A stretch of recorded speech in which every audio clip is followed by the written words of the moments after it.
The California table grape industry provides many opportunities for employment.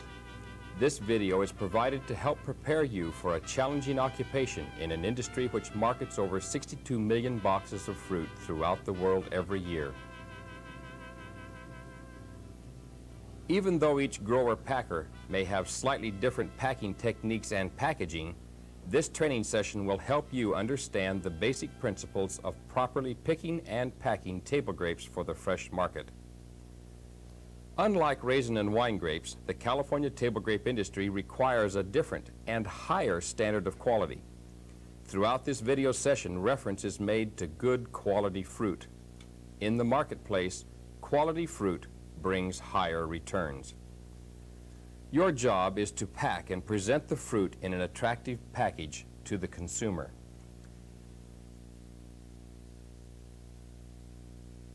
The majority of California table grapes are packed in the field by crews, generally consisting of 3 people, 2 pickers and a packer. Each person in the crew is responsible to pack the best quality fruit possible. This can be accomplished by careful and constant attention to the points made in this session. The 2 pickers shown here are selecting clusters for harvest by picking for good full color and cluster quality. Each cluster is picked, leaving a 1 to 1.5 inch stem. Holding the cluster at the stem with only 2 fingers, it can be quickly turned and examined for any berry defects, which can be easily clipped out.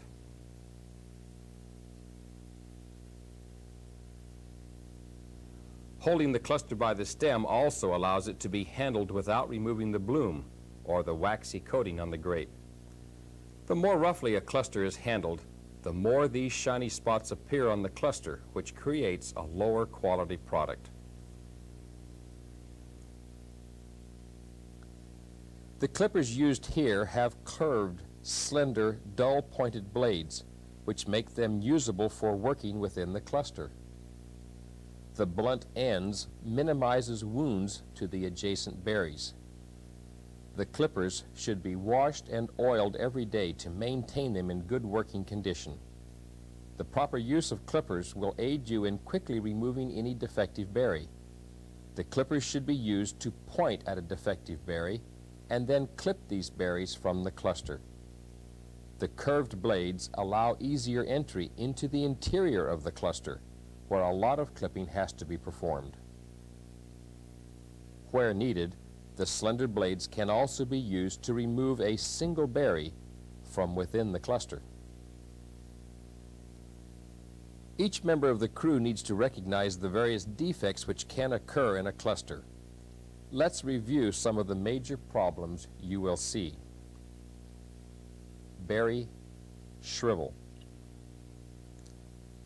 Berry shrivel is easily recognized by raisining or drying of the berry. These berries simply dry on the cluster without causing damage to the other surrounding berries. Whether they are completely dry or not, they must be cut out of the cluster. Dry rot. These 2 shriveled berries started out as rot or decay spots, but because of the heat, dried without causing further rot. Care must be taken when removing these berries to observe that no rot or decay spots have started on any adjacent berries. Moist or wet berry rot. Wet berry rots can involve 1, as you see here, or many berries. The important point to remember in removing wet berry rot is to carefully check all touching berries for any moisture from the rotten berries. If there is any moisture, or what appears to have been moisture on any touching berries, they must all be removed to prevent further decay in cold storage or while in the store. What now remains is a clean cluster which will be part of a high-quality product. Clusters with this much rot are simply not salvageable and should be left on the vine or disposed of according to instructions. Berry end splitting. Berry end splitting is another berry defect to be removed. Some berries are simply split, while other splits, such as this berry, also contain rot.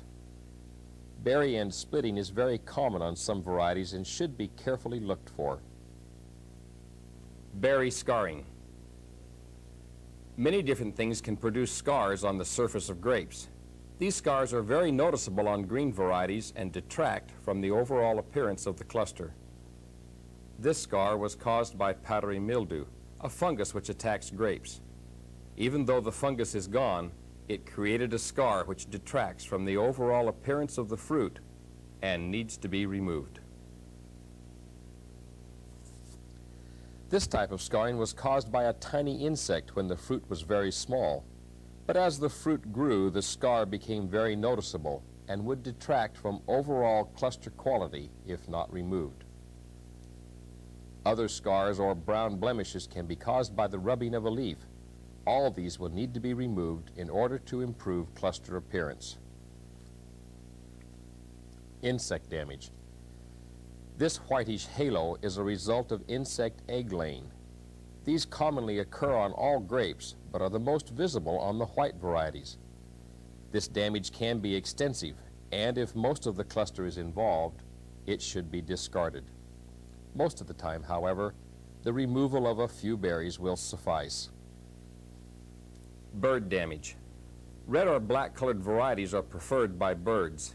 Any wound, puncture, or feeding by birds is a good source of decay in the berry and needs to be cleaned up. Measles.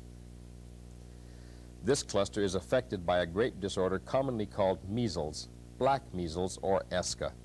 In some years it can be very common in Thompson seedless. This cluster cannot be improved by removing a few berries and should be left on the vine. Waterberry. One of the most difficult disorders to recognize and remove from the cluster is waterberry. Waterberry, which causes the fruit to be soft and mushy, is often hard to distinguish from good fruit, especially early in its occurrence. Once it becomes very soft and flaccid, it is easy to recognize. Besides the soft, flaccid fruit, another distinguishing characteristic of waterberry is the dull green color, such as those on the left, as compared to the crisp, bright yellowish green berry on the right. A little practice will help you recognize this problem. It may be necessary to actually squash some berries to observe the difference. Those which have waterberry will be soft and watery, while the normal berry is firm and will split when squeezed. Berry color, size, and shape. Uniform berry color within a cluster is desirable. A green berry in a red or black colored cluster detracts from the uniform color desired, and removing it improves cluster appearance. Overall cluster color is important in deciding which clusters are to be picked. In red or black varieties, it is often important to turn the cluster before picking to make sure the back is as well colored as the front. In this case, turning the cluster reveals extensive green coloration, and the cluster should be left for the next picking in 1 to 2 weeks. Generally, a standard of 75% color is used in this variety, but each grower will train you as to the color standard he wants you to follow. Uniform size within a cluster also adds to cluster attractiveness. In this case, one berry which is small in relation to the other berries of this cluster needs to be removed.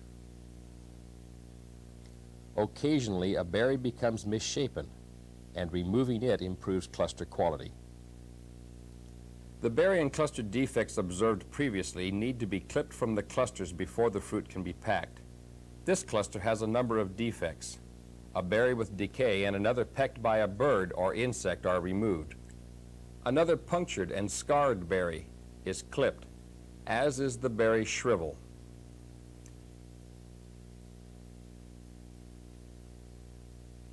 Lastly, a berry with end splitting and another small berry are removed. The result is a clean cluster ready for the packer.